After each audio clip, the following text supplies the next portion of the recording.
नमस्कार दोस्तों, मैं प्राची एक बार फिर से आपके सामने मौजूद हूं एक एक्सक्लूसिव रिपोर्ट लेकर। पीएम नरेंद्र मोदी की आलोचना विपक्ष से लेकर कई लोग करते हैं, लेकिन उनके पीठ पीछे, और यह आलोचना उन्हें पसंद है कि उनकी आलोचना कोई करे।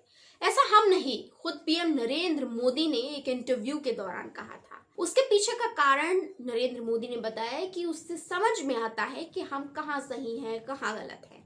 अब दोस्तों, नैतिकता के हिसाब से ये बयान ऐसा लग रहा था जैसे वाकई लोकतंत्र को बहुत ज्यादा मजबूती दी जा रही हो, लेकिन ऐसा तो कुछ नहीं है।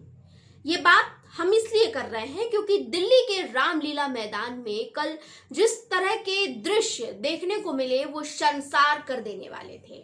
आज हम आपको दिखाएंगे कि कैसे सत्ता के दम पर बच्चों को जूते के तले कुचलने की पूरी कोशिश की गई।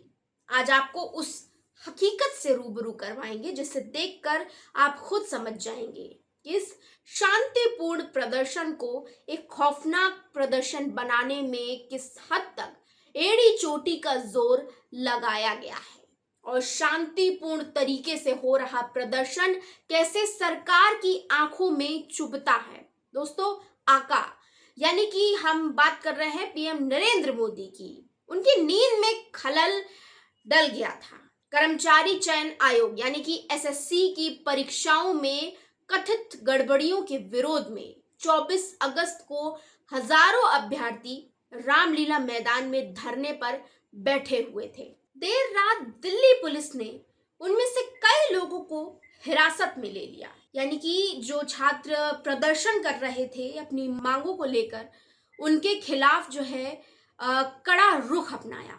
अभ्यर्थियों का आरोप है कि दिल्ली पुलिस ने गैर कानूनी तरीके से उन्हें प्रदर्शन स्थल से हटाने की कोशिश की, जबकि उनके पास 2 दिन का प्रदर्शन करने की अनुमति थी भी, लेकिन जबरन पुलिस ने उन पर लाठी चार्ज किया। और दोस्तों, ताज्जुब की बात तो ये रही कि ये रामलीला मैदान में गहराती मध्य रात में सबसे पहले लाइट काटी गई, फिर छात्र छात्रों के सर पर जमकर लाठियां बरसाई गईं। कई छात्र तो बेहोश होकर गिर पड़े। दिल्ली के रामलीला मैदान में जुटे अभ्यर्थी और शिक्षक एसएससी प्रशासन पर चयन प्रक्रिया में गड़बड़ी करने का आरोप लगा रहे थे, क्योंकि उनके भविष्य के साथ खिलवाड़ जो हो रहा था।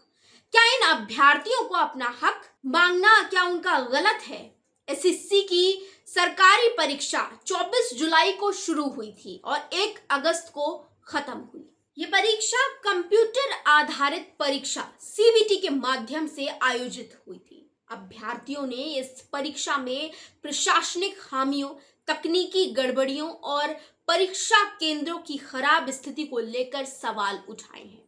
इन अभ्यर्थियों के सपनों पर किस तरह पानी फिर गया, इस बात का दर्द सिर्फ यही जान सकते हैं। और क्या ये स्थिति दिल्ली की मुख्यमंत्री रेखा गुप्ता को नहीं दिख रही? क्या उनको अभ्यर्थियों का साथ नहीं देना चाहिए? क्या इस मुद्दे पर निष्पक्ष जांच नहीं होनी चाहिए? आखिर ये कैसा लोकतंत्र है? ये कैसी सरकार है जहां अपनी बात सरकार तक पहुंचाने के लिए लोगों को सड़कों तक पहुंचना पड़ता है, और सड़कों पर प्रदर्शन करने पर क्या देश के युवा की ये स्थिति की जाएगी? दोस्तों, आपको क्या लगता है, सरकार इस मुद्दे पर गंभीरता से सोचेगी या कोई अगला एक्शन लेगी या नहीं लेगी? आपकी दोस्तों इसमें क्या राय है, हमें कमेंट करके जरूर बताएं, और ऐसे ही हमारे चैनल को लाइक करें, सब्सक्राइब करें और शेयर करें।